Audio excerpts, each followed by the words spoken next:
여기 한국이라는 나라는 체구가 작은 만큼 그릇됨이 작아 뭐든지 부족한 나라라며 엮이면 안 된다고 하는 영국인이 있습니다. 그들을 그저 이용하기만 하면 된다는 식으로 말이죠. 그러나 예상치 못한 문제가 생겨 딸과 함께 강제로 한국으로 향하게 되었고 결국 한국에 도착하자마자 충격적인 장면을 목격했다고 하는데요. 그렇다면 그가 대체 한국에서 어떤 상황을 맞닥뜨리게 되었을까요? 저는 독일 대학교 패션 디자인학과를 재학 중인 올리비아예요. 저는 어릴 적부터 아버지를 따라 해외를 통한 의류 사업을 배우고 싶어 했는데 아버지는 언제나 강하게 주장했던 얘기가 있어요. 저희 아버지 에드워드는 의류회사의 CEO로 직접 디자인에 참여하며 현재까지도 사업을 운영하고 계셔요. 언제나 아버지는 저에게 전 세계를 상대로 여러 나라를 비교하시면서 역시 자국인 독일이라는 나라의 규율과 강인함은 칭찬하시면서도 한편으로는 아시아를 매번 무시했어요. 특히 한국을 말이에요. 한국은 체구가 작고 체구가 작은 만큼 그릇됨이 작아 뭐든지 부족한 나라라고 일축하셨어요. 저는 조용히 경청하면서도 궁금함과 혼란스러움을 동시에 느꼈어요.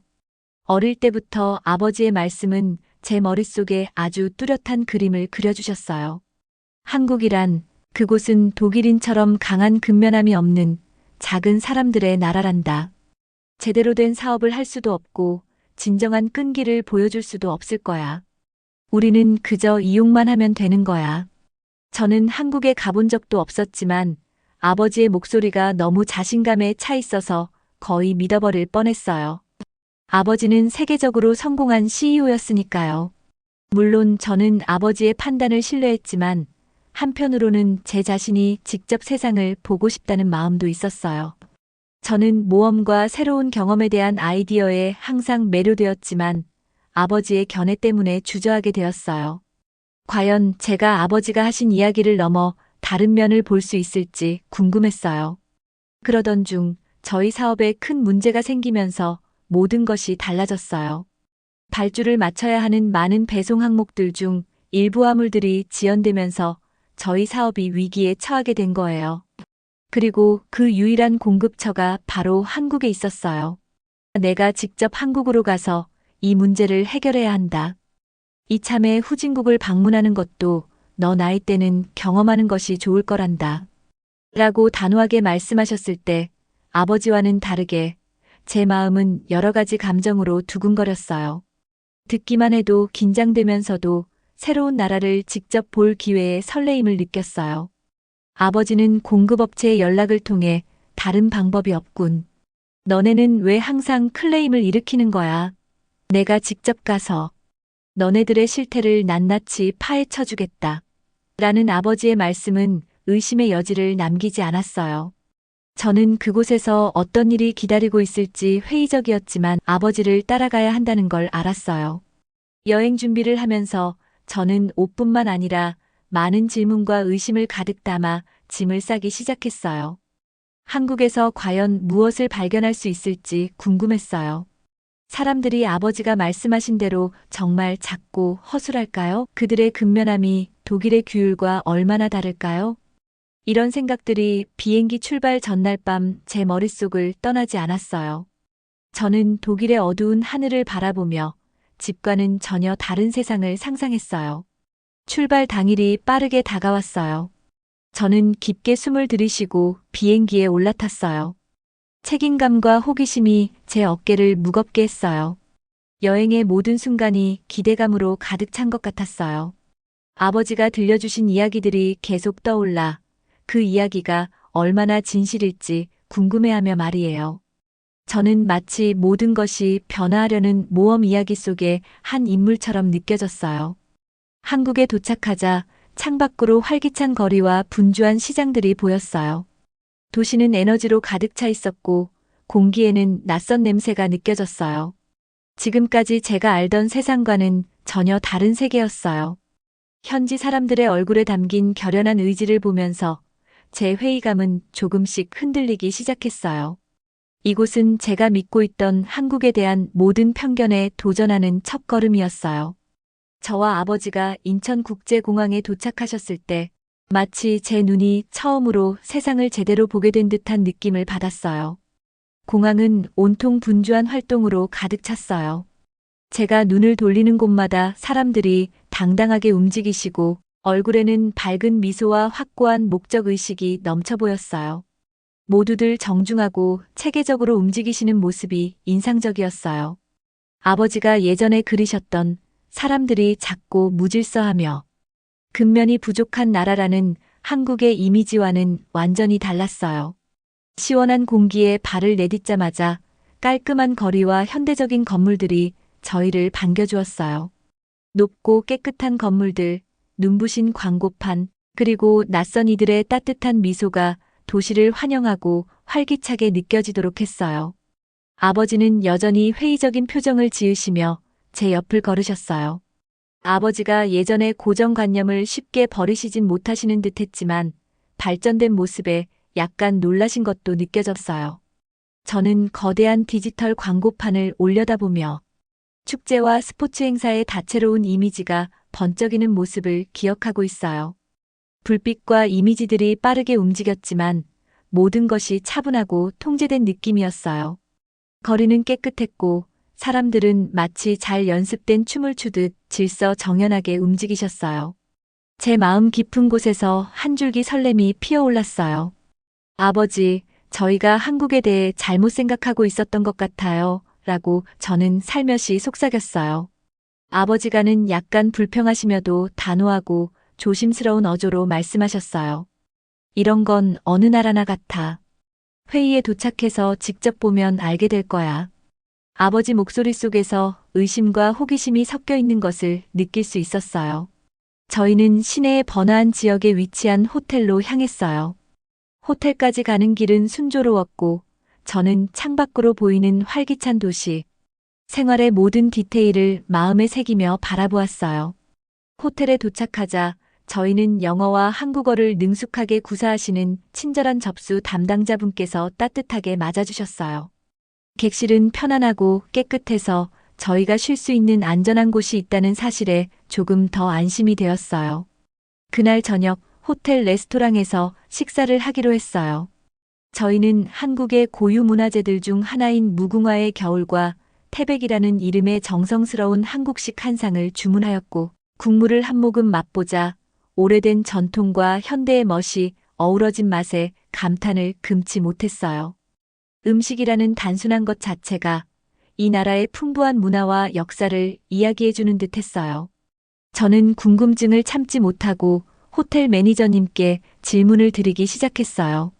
어떠한 점이 한국을 이렇게 특별하게 만드는지 알 수 있을까요? 저는 조심스럽게 여쭤보았어요. 왜 여기 사람들은 그렇게 체계적으로 보이는지 궁금해요. 매니저님께서는 따뜻한 미소로 답변해 주셨어요. 매니저님께서는 한국 사람들은 매일 열심히 일하신다고 말씀해 주셨어요. 물론 임금을 위해 일하는 것도 있지만서도 전통과 기술이 어우러져 옛 방식을 존중하면서 새로운 아이디어를 받아들이는 사회를 만들었다고 자세히 설명해 주셨어요. 저는 매니저님 말씀 한마디 한마디를 귀담아 들으면서 이 새로운 세상을 이해할 수 있는 단서라고 생각했어요. 심지어 아버지도 집중해서 경청하시는 모습이 보였어요. 아버지가 목소리를 부드럽게 하시고 오랜 회의감 너머의 생각이 눈빛에 담기는 것을 느낄 수 있었어요.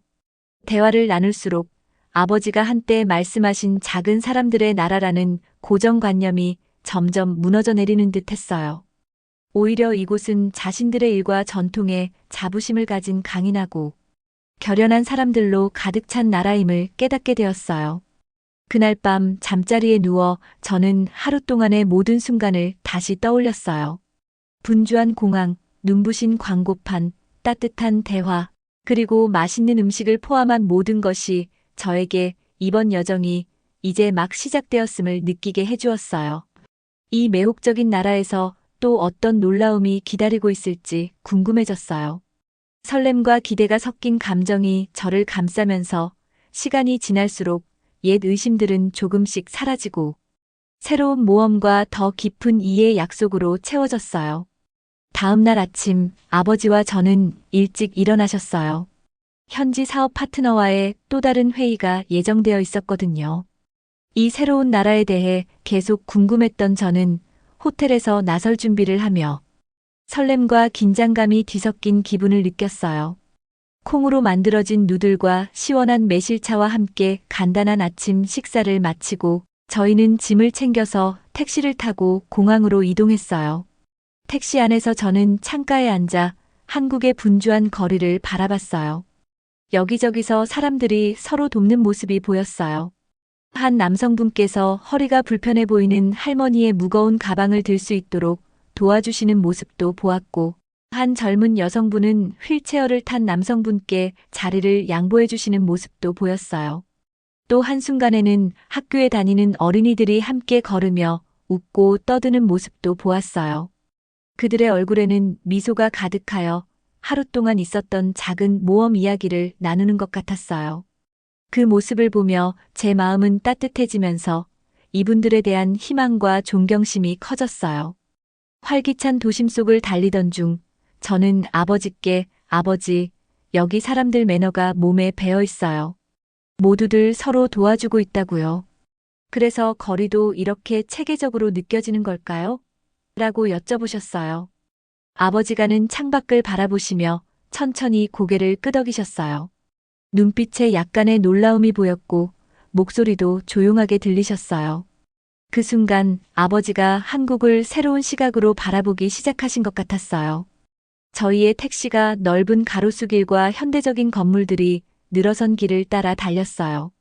거리는 깨끗하고 정돈되어 있었으며 교통도 부드럽게 흘러갔어요. 저는 여기 사람들의 세심함과 배려심을 보여주는 작은 디테일들을 점점 더 많이 발견하기 시작했어요. 그러던 중 제가 경치를 즐기고 있을 때 택시가 빨간 불에 멈췄어요. 평소와 다름없을 줄 알았는데 그때 정말 놀라운 일이 벌어졌어요. 갑자기 어디선가 사이렌 소리를 울리며 구급차가 나타났어요. 그 소리가 공기를 가득 채우자 제 심장은 빠르게 뛰기 시작했어요. 그 다음에 일어난 일은 제가 이전에 본 적 없는 일이었어요. 구급차가 시야에 들어오자마자 도로 위의 신호등들이 한꺼번에 노란색으로 바뀌며 깜빡깜빡 되기 시작했고 주변의 차량들이 양 갈래로 비켜주어 구급차가 안전하게 지나갈 수 있도록 분명한 통로를 만들어 주었어요.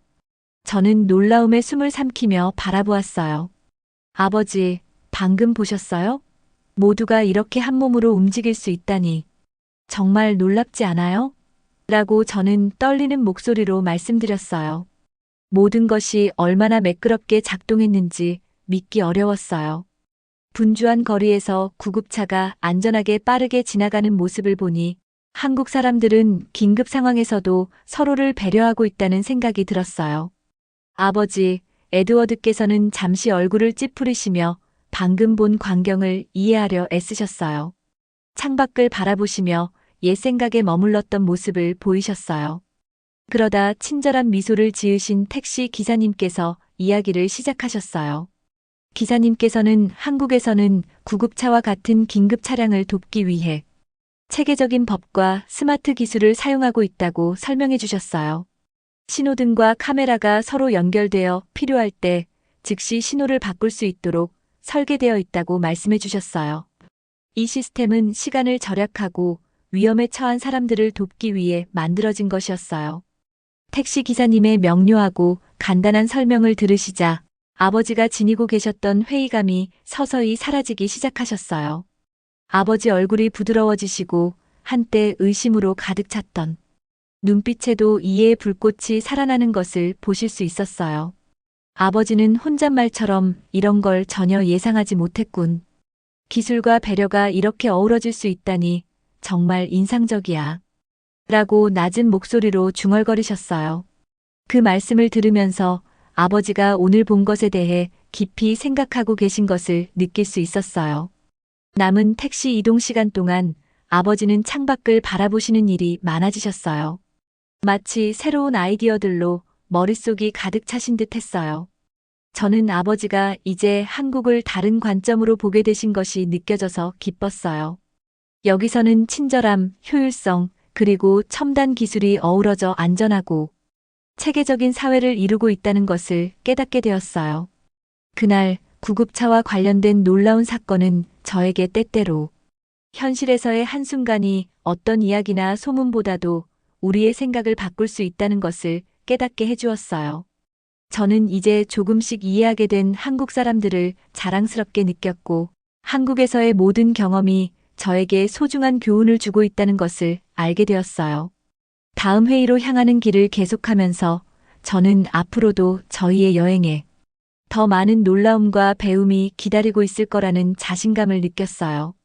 구급차 사건이 있은 후 아버지와 저는 근처 공급업체와의 중요한 회의를 위해 시내 셔틀버스를 타야 했어요. 저는 설렘과 호기심이 뒤섞인 마음으로 비좁은 버스에 올랐어요. 버스는 학생들, 직장인들, 가족들 등 다양한 사람들이 꽉 차서 모두 함께 이야기를 나누고 웃으며 타고 계셨어요. 저는 버스가 움직이기 시작하자 금속 기둥을 꽉 잡으며 창밖으로 보이는 형형색색의 도시를 바라보았어요. 아버지는 어찌나 불안해 보이시던지요. 아버지는 제게 다가오셔서 저 사람들 때문에 문제가 생기지 않았으면 좋겠어. 우리가 외국인인 걸 알고 시비를 걸지도 몰라. 라고 속삭이셨어요. 그 목소리에는 약간의 걱정이 묻어나왔어요. 아버지는 이렇게 많은 사람이 한 공간에 모인 것에 익숙하지 않으신 듯 했어요. 독일에서는 좀 더 넓은 공간에서 이동하시는데 익숙하셨으니까요. 버스가 분주한 거리를 따라 구불구불 달릴 때 저는 주변 사람들의 독특한 생활 리듬을 느낄 수 있었어요. 운전기사님께서는 능숙하게 날카로운 회전과 복잡한 교차로를 지나가셨어요. 버스가 멈출 때마다 작은 무리가 되어 사람들끼리 조심스럽게 인사를 나누고 미소를 지으며 타고 내리셨어요. 한 젊은 임산부는 좌석에서 일어나더니 동시에 다리가 불편한 여성분을 앉히려고 도와드리는 모습이 보였어요. 이렇듯 소박한 배려의 행동들이 버스 안의 분위기를 따뜻하고 환영하는 느낌으로 만들어 주었어요. 그러다 갑자기 버스가 순간 많은 교통량으로 급하게 멈췄어요. 그 갑작스러운 흔들림 때문에 아버지가 균형을 잃으셨어요. 제가 반응하기도 전에 근처에 앉아 계시던 한 건장한 회사원이 재빨리 일어나셔서 아버지가 넘어지지 않도록 팔을 내밀어 도와주셨어요. 그분께서는 부드러운 미소를 지으시며 괜찮으세요? 어디 안 다치셨어요? 라고 말씀해 주셨어요. 자기는 정작 뒤로 부딪혔을 텐데 말이죠. 그 회사원의 배려는 사람 내면에서 배어나오는 부드럽고 진실된 것임을 느꼈고 그 순간 모든 것이 평온하고 안전하게 느껴졌어요. 저는 아버지를 바라보며 얼굴에 변화가 생긴 것을 보았어요. 이전의 걱정스러운 표정이 서서히 사라지기 시작하셨어요. 아버지는 그분의 도움을 통해 작지만 따뜻한 미소를 지어주며 감사함을 전했어요. 그 작은 배려의 행동이 아버지가 한국 사람들에 대해 가졌던 옛 생각들에 도전하게 만든 것 같았어요. 한때 이 나라의 매너와 질서를 의심하셨던 아버지가 이제는 조금은 부끄러워 보이실 정도로 다시 생각하게 되신 것 같았어요. 버스가 계속 달리는 동안 다른 승객들도 친근한 제스처를 나누셨어요. 버스 기사님과 함께 학교 유니폼을 입고 모여있던 학생들이 다른 승객들을 살폈고 버스 안의 분위기는 전혀 혼란스럽지 않으면서도 오히려 온화한 배려와 존중이 가득했어요. 저는 아버지께 살며시 이런 마음씨가 바로 한 나라를 위대하게 만드는 정신이 아닐까요? 라고 속삭였어요. 아버지는 그들을 부드럽게 바라보며 천천히 고개를 끄덕이셨어요. 마치 아버지가 이제까지 몰랐던 한국의 한 면을 새롭게 보시기 시작하신 듯 했어요. 그 버스 안에서 저는 조용한 대화 소리와 버스 엔진의 부드러운 윙윙거림을 들으며 승객 한 사람 한 사람이 이 공동체의 작은 일원으로서 전체적인 따뜻함을 만들어가고 있음을 느꼈어요. 비록 우리는 서로 모르는 사람들이었지만 한자리에 앉아 있으면서도 단합된 느낌이 버스를 가득 채우고 있었어요. 저는 아버지가 마음속으로 깊이 생각하고 계시는 것을 느낄 수 있었어요. 이전의 걱정은 사라지고 모든 작은 배려의 행동들이 사람들 사이에 다리를 놓아준다는 생각으로 바뀌어가는 것 같았어요. 아버지는 조용히 우리가 그동안 너무 성급하게 판단한 것 같구나 이런 광경들을 보니 마음에 울림이 있는 것 같구나. 라며 흐뭇하게 웃고 계셨어요. 저는 그 말씀을 들으며 진정한 힘은 종종 소박한 친절에서 비롯된다는 사실을 깨닫게 되어 기뻤어요. 저희가 정류장에 도착할 때쯤 버스는 단순한 이동수단을 넘어 인간에 관한 살아있는 교훈이 되어 주었어요. 버스에서 내리면서 저는 그동안 함께한 승객들의 따뜻한 미소와 서로를 배려하는 모습을 마지막으로 한 번 더 바라보았어요. 그 모습들은 제 마음에 오래도록 남을 인상을 주었어요. 저는 감사한 마음과 희망으로 가득 찼고 그 교훈을 회의와 그 이후의 여정 속에서도 잊지 않겠다고 다짐했어요. 그날 붐비는 버스를 타고 경험한 순간들은 작은 순간 속에서도 친절을 발견할 수 있다는 사실을 저에게 일깨워 주었어요. 그리고 모든 사람은 한 번의 친절한 행동으로 세상을 바꿀 수 있는 힘이 있다는 것을 다시 한번 느끼게 해주셨어요. 그날 오후 아버지와 저는 마치 미래의 창을 엿보는 듯한 느낌을 주는 현대식 디지털 플라자를 방문하셨어요. 건물 내외부 전체가 크고 밝았으며 형형색색의 스크린과 난생 처음 보는 이미지들이 하여금 저를 설레게 하였고 앞으로 보게 될 것들에 대해 호기심을 느끼며 천천히 거닐었어요. 전시센터 내부에는 방문객들이 직접 만지고 체험할 수 있는 기술 관련 체험 부스들이 많이 있었어요. 그중 한 전시물이 제 눈길을 단번에 사로잡았어요. 이 전시물에서는 인공지능 AI 신호등, 에너지 사용, 심지어는 공공안전까지 관리하는 모습을 보여주셨어요. 저는 긴급 차량이 가까이 오면 자동으로 신호가 바뀌는 분주한 거리의 영상을 보며 이거 우리가 경험했던 거예요. 마치 공상과학 소설 속 이야기 같지만 역시 진짜군요. 라고 감탄하며 심장이 두근거리는 것을 느꼈어요. 아버지는 생각에 잠긴 표정으로 제 옆을 걸으셨어요. 한때는 독일 사회의 엄격한 규율만이 이런 질서를 만들 수 있다고 믿으셨었는데 여기 한국에서는 효율적이면서도 배려심 있는 시스템을 구축하신 것을 직접 보고 느끼고 있어요. 저희는 한 전시물에서 다른 전시물로 이동하면서 현대 기술이 옛 전통과 어떻게 어우러져 있는지 여러 사례들을 보았어요. 한 전시 부스에서는 멋있고 큰 호랑이 조각상이 우리를 바라보고 있었어요. QR코드 설명을 통해 들어보니 해태라고 하는 한국 고유의 신화에 나오는 동물 중 하나라고 하네요. 특히 다양한 LED 조명을 통해 고풍스럽고도 현대미를 추구한 작품이라고 했어요. 마치 옛것과 새것이 서로 어우러져 단합을 이루고 있는 모습이었어요. 또 다른 부스에서는 한국의 스마트 교통 시스템을 체험할 수 있는 시뮬레이션을 해보셨어요. 저는 작은 방 안으로 들어가 손으로 가상 신호등을 조작해 보았어요. 그 시뮬레이션은 AI가 긴급 차량이 병원에 더 빠르게 도착할 수 있도록 신호를 자동으로 바꾸는 모습을 보여주었어요. 제가 시스템을 조작해 보자 컴퓨터가 즉각 반응하며 차량들이 완벽한 순서로 움직이는 것을 보았어요. 아버지, 이거 보세요. 라고 저는 신나게 외치며 사람들을 도와주기 위해 이렇게 잘 작동하는 시스템을 구현하다니 정말 대단해요. 라고 감탄했어요. 아버지는 미소를 지으시며 한때 가졌던 의심이 서서히 사라지는 것을 보이셨어요. 아버지는 나지막히 나는 그동안 한국에 대해 잘못 생각했구나. 전통, 혁신, 그리고 배려가 어우러진 모습을 보니 우리가 배울 점이 많다는 걸 알게 깨달았어. 라고 제게 말씀해 주셨어요. 그 목소리는 부드러웠지만 진실됨이 느껴졌고 그 순간 저희의 여정이 제 생각뿐만 아니라 아버지도 바뀌게 하고 있다는 것을 확신했어요. 기술 관련 전시물을 다 둘러본 후 저희는 전시센터의 한 구역으로 이동했어요. 그곳은 한국의 역사와 전통의 흐름을 비춘 특별한 공간이었어요. 이 부분의 전시는 분위기가 사뭇 달랐어요. 조명이 부드럽게 비추어지고 벽면에는 아름다운 그림들과 전통 유물들이 장식되어 있었어요. 저는 옛 한국의 의복, 도자기, 악기 전시물을 보았어요. 심지어 전통 공예를 시연하는 작은 쇼룸도 마련되어 있었어요. 저희가 그 구역을 걸어다니는 동안 한 안내원께서 이 오래된 전통들이 어떻게 현대 한국을 형성하게 되었는지 설명해 주셨어요. 모든 예술 작품, 모든 관습에는 이야기가 담겨 있어요.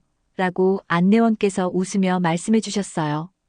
이것들은 한국인의 강인함과 창의력을 상기시켜주는 소중한 유산이에요. 저는 그 말씀을 귀담아 들으며 이 전통들을 만들어낸 분들의 삶을 상상해 보았어요. 그 후, 그날은 더욱 마법 같은 순간으로 이어졌어요. 전시 외부 공연장에서 열린 문화 공연을 관람하게 되었거든요. 그 공연은 전통 한국 음악과 춤의 라이브 퍼포먼스였어요. 차분하지만 내적으로 느껴지는 에너지가 대단했어요. 고풍스러운 한복을 입은 무용수들이 우아하게 움직이며 가끔 학부생 때 교수님께서 보여주셨던 TV 다큐멘터리에서나 들을 법한 한국의 전통악기인 가야금과 장구 등으로 연주되는 음악은 전시회 내외부 및 주변 경관을 부드럽고도 감동적으로 채웠어요. 저는 그 공연에 완전히 몰입해서 보았어요. 무용수 한 사람 한 사람의 움직임이 기쁨, 고난, 그리고 희망의 이야기를 들려주었어요. 평소에 감정을 잘 드러내지 않으시던 아버지도 공연이 끝난 후 열정적으로 박수를 보내시는 모습을 보았어요. 저는 아버지께 한국은 계속 우리를 감동시키고 있어요. 이것이 완벽한 조화예요. 라고 속삭였어요. 아버지는 고개를 천천히 끄덕이시며 오늘 본 모든 새로운 아이디어들을 곱씹으시는 듯 하셨어요. 아버지는 역시 사업가인가 봐요. 그날 오후 전시센터는 저에게 현대기술과 옛 전통이 어우러져 스마트하면서도 배려심 있는 사회를 만들어낼 수 있다는 것을 보여주셨어요. 전진한다는 것은 과거를 잊는 것이 아니라 오히려 우리가 어디서 왔는지를 존중하며 미래를 건설하는 것임을 배웠어요. 전시센터를 나서며 저는 이 나라가 앞으로도 어떤 놀라운 일들을 준비하고 계실지에 대해 깊은 희망과 설렘을 느꼈어요. 여행을 마치고 나니 처음 한국에 도착했을 때에 제가 거의 기억나지 않을 정도였어요. 아버지와 저는 정말 멋진 사람들을 많이 만나고 놀라운 일들을 너무 많이 경험해서 이 나라에 대해 가졌던 예전의 생각들이 완전히 달라졌어요. 마치 무거운 의심의 구름이 걷히고 그 자리에 따뜻함과 이해, 그리고 존경이 자리 잡은 듯 했어요. 어느 저녁 저희는 한국 바이어들과 함께 송별 만찬에 참석했어요. 식당은 부드러운 조명과 잔잔한 음악이 흐르면서 따뜻하고 아늑한 분위기였어요. 긴 테이블에는 사람들이 웃고 이야기를 나누며 맛있는 음식을 즐기고 계셨어요. 저는 아버지 옆에 앉았고 저희 맞은편에는 현지 사업가분들과 그 가족들, 그리고 젊은 운동선수들이 자리에 있었어요. 그분들은 한국에서 끈기과 팀워크가 얼마나 중요한지를 저희에게 보여주셨어요. 그들의 삶에 대한 열정과 서로 도와주는 다정한 태도는 저와 아버지 모두에게 깊은 인상을 남겼어요. 만찬 중에 지난 며칠 동안의 경험에 대해 이야기를 나누셨어요. 저는 그중 한 분께서 한국 사람들이 힘든 시기를 함께 이겨내며 어떻게 서로 협력해 왔는지 이야기하시는 것을 주의 깊게 들었어요. 금 모으기 운동, 올림픽과 월드컵 등 과거의 도전들과 아무리 작은 사람이라도 모두가 그 극복에 기여했다는 이야기를 해주셨어요. 그분의 눈동자에서는 자부심이 빛났고 저도 그 자부심에 함께 느끼며 단결과 친절에서 나오는 힘에 대해 자랑스러워졌어요. 한때 힘은 엄격한 규율과 단호한 질서에서만 나온다고 믿으셨던 아버지도 이제는 새로운 종류의 힘을 바라보며 경청했어요. 팀워크와 배려에 관한 이야기를 들으시면서 조용한 순간 아버지가 저는 한국에 대해 오해를 가지고 있었어요. 진정한 힘은 크기나 엄격한 규칙에만 있는 것이 아니라 서로를 배려하고 존중하는 데 있다는 것을 알게 되었어요. 라고 나지막히 미소를 지으며 말씀하셨어요. 그 말씀을 듣자 저는 깊은 감동을 받았어요. 저는 항상 아버지를 존경해 왔는데 아버지가 자신의 오해를 바로잡는 모습을 보니 그 어느 때보다 가까워진 느낌이 들었어요. 저도 제 생각을 나누었어요. 저도 아버지와 같이 의심과 예전의 생각들을 가지고 이곳에 왔는데요. 라고 저는 주위의 환한 얼굴들을 바라보며 말씀드렸어요. 하지만 지금은 한국이라는 나라는 혁신과 깊은 전통, 그리고 가장 중요한 것은 친절함이 넘치는 나라라는 것을 알게 되었어요. 저희가 만난 모든 분들이 열린 마음으로 변화할 수 있다는 것을 보여주셨어요. 제 목소리가 감동으로 살짝 떨리는 것이 느껴졌고 아버지께서는 살며시 제 손을 잡아주셨어요. 더불어 많은 친구분들이 따뜻한 눈빛과 이해하는 미소로 제 마음을 경청해 주었어요. 그날 밤 내내 저희의 대화는 사업상의 어려움에서부터 개인적인 꿈에 이르기까지 다양한 이야기로 이어졌어요. 미래에 대한 희망과 더 나은 세상을 만들기 위해 함께 협력할 수 있는 방법에 대해 이야기하셨어요. 한 시니어분께서 과거의 기억을 나누시며 어려운 시기 동안 지역사회가 어떻게 함께 힘을 모았는지 이야기해 주셨어요. 저는 그 모습을 보며 아버지도 고개를 끄덕이시는 것을 보았고 경청하며 겸손함을 유지하셨죠. 만찬이 끝나고 나서 저는 시원한 밤 공기를 마시러 밖으로 나갔어요. 도시의 불빛이 마치 땅 위의 별들처럼 반짝였고 저는 깊게 숨을 들이쉬며 전에 느껴본 적 없는 평화로운 감정을 느꼈어요. 하늘을 올려다보며 저희가 걸어온 여정을 되새겨 보았어요. 이번 여행은 단순한 출장만이 아니라 마음과 생각이 바뀌는 여행이었다고 느꼈어요. 그날 밤 잠자리에 누워 저는 한국에서의 모험의 모든 순간들을 되새겨 보았어요. 이번 경험이 저희에게 삶을 바라보는 새로운 시각을 선사해 주었다는 것을 깨달았어요. 저희는 배송 문제를 바로잡았고 더불어 한국 전통사업에 관한 마케팅을 준비하며 한때 오해했던 문화를 깊이 존경하게 된 채로 한국을 떠나게 되었어요. 독일로 돌아가 저희의 이야기를 나누며 한국은 각자의 독특한 아름다움과 지혜를 가지고 있다는 것을 다른 사람들에게도 보여드렸어요. 결국 이번 여행은 저희가 여행을 하면서 새로운 사람들을 만나고 그들의 따뜻한 마음을 경험할 때 우리 마음이 얼마나 커질 수 있는지를 증명해 주었어요. 저는 만난 모든 친절한 말, 다정한 미소, 그리고 너그러운 행동들에 감사한 마음을 느꼈어요. 한국은 저와 아버지, 나아가 저희 나라 사람들에게 마음과 생각을 열 때 변화가 시작된다는 것을 가르쳐 주셨어요. 저는 이 교훈을 항상 기억하며 인생의 어디에서든 간직하리라 다짐했어요. 오늘 준비한 소식은 여기까지인데요. 끝까지 시청해 주셔서 진심으로 감사드리며 늘 좋은 영상으로 찾아뵙도록 하겠습니다. 여러분들의 구독과 좋아요, 알림 설정은 우체부 사연에 큰 힘이 됩니다. 이상 감동 우체통이었습니다.